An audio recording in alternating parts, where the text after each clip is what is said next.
Welcome to this explainer. We're diving straight into something truly fascinating today: how to empower your mind, boost your cognitive abilities, and even dramatically improve your English fluency. And the best part? We're going to do it all without making massive life changes or spending a single dime. It turns out we can build a significantly stronger mind just by leveraging the simple power of microhabits. So, let me ask you, what actually controls everything in your life? Think about it for a second. When it comes to our daily happiness, or say our ability to pick up a new language, we usually point the finger at outside factors, right?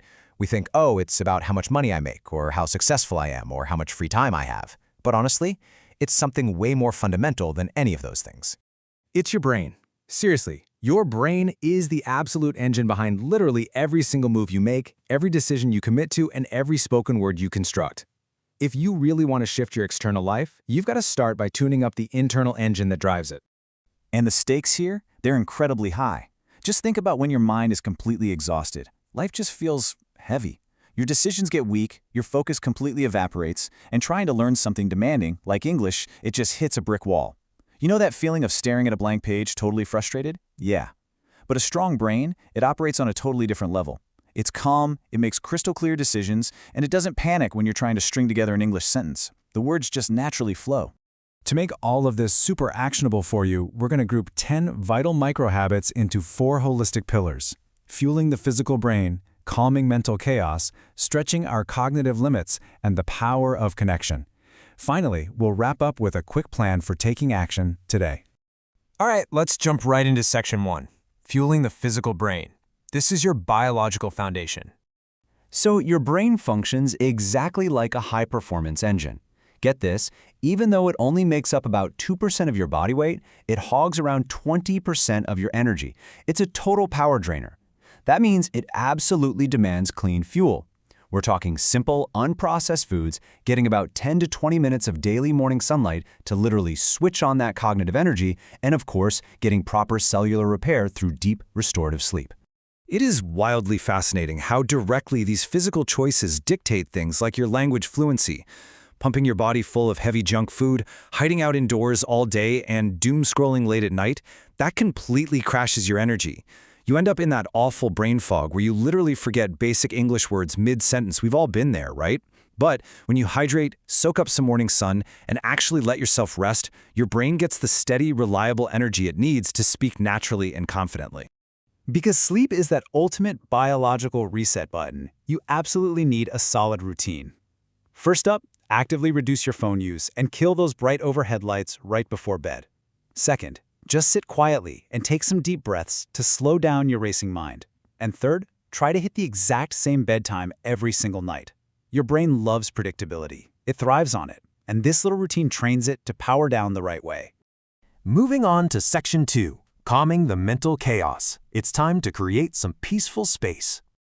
Look, we have to recognize that a stressed out, overly serious brain simply cannot process new information efficiently. The internal pressure is just way too high, so we've got to actively lower that pressure. How?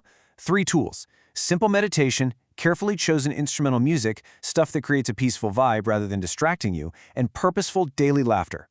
Now, people totally overcomplicate meditation. Honestly, you only need about 5 minutes. Just sit comfortably, close your eyes, and take slow breaths. Focus entirely on breathing in and breathing out. That's it. The real magic happens in step 3, when your thoughts inevitably wander off, because they absolutely will. Just gently bring your focus back to the breath. Don't get mad at yourself.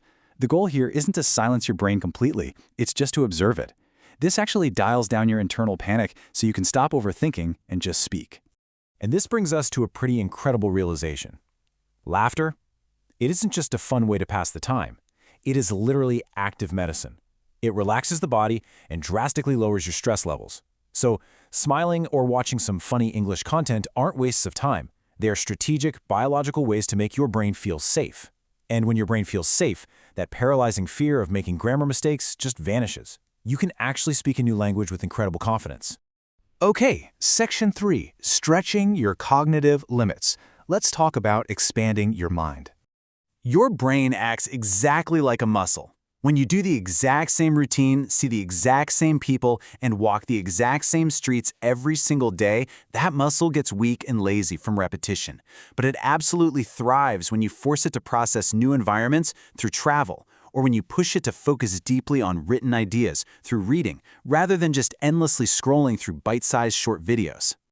There's this brilliant little concept. When you change your place, you change your brain. And the best part is, you do not need to book an expensive vacation to do this.